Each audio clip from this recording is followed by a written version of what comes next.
इसीलिए वह युवा ऐसी राजनीति से दुखी है। पर मुझे गर्व है इस बात का कि मैं एक किसान का और साथ ही साथ एक डॉक्टर का बेटा हूँ। वह किसान जिसे यह शासन कितना भी शोषण कर ले उसका, यह कुदरत कितनी भी परेशान कर ले उसे, उसने अपनी मातृभूमि की सेवा किसी भी परिस्थिति में नहीं छोड़ी। चाहे दुख हो, चाहे सुख हो, निरंतर सेवारत है किसान। बल्कि उसके परिश्रम से आज बादशाही पल रही है।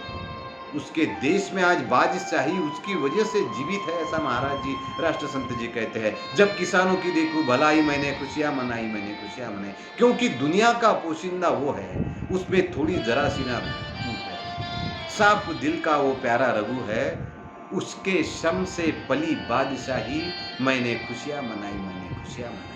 मैं उस डॉक्टर का बेटा हूं जो पेशेंट को इंजेक्शन तो दे, मगर उस दर्द उसे दर्द हो इसलिए नहीं, बल्कि उसके अंदर की बीमारी विकार दूर हो, इस प्रामाणिक उद्देश्य से।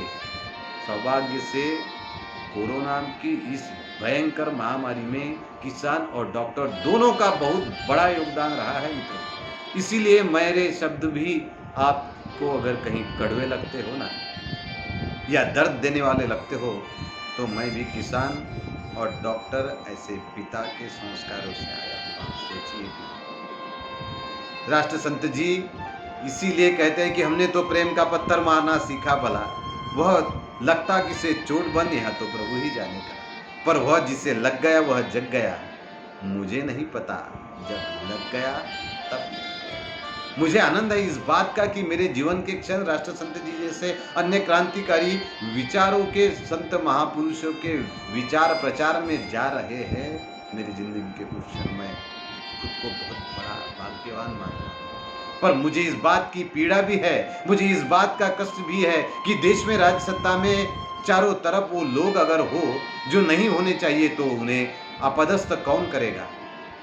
ये जो ड्राइंग रूम बहस होती है, बियर बार ढाबों पर शाम की चर्चा होती है, रात को होड़का विस्की की चुस्की लेते हुए या स्वीट कॉर्न सूप पीते हुए, चाय पीते हुए, well this Kejriwal guy is doing something different, you know, but actually it's not a good part वगैरह वगैरह। ऐसे नशा में बोल देने से एसी में बैठकर हवाई जहाज के 1A और 1B पर बैठने वाले लोगों से यह देश नहीं चलेगा मित्रों।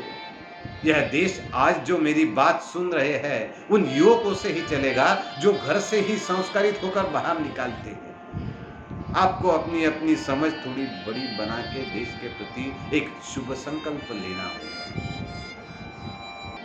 अरे एक दूसरे को स्वीकार करना सीखो भाई।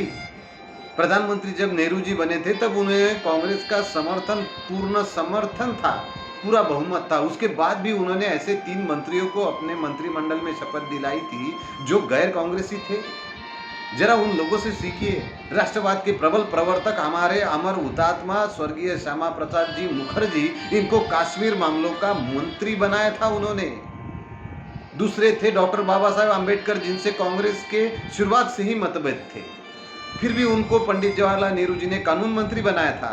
और तीसरे थे, जब हम संयुक्त राष्ट्र संघ के मतलब यूनो के सदस्य बनने जा रहे थे, तो वह प्रस्ताव रखने के लिए उन्होंने कांग्रेस के किसी सांसद को प्रतिनिधि बनाकर नहीं भेजा, बल्कि सदन के सर्वश्रेष्ठ वक्ता उस समय के स्वर्गीय अटल बिहारी जी वाजपेयी, उनको अपना चेयरमैन बना के भेजा था यूनो में। पर आज हम और आप एक दूसरे से इतना असहमत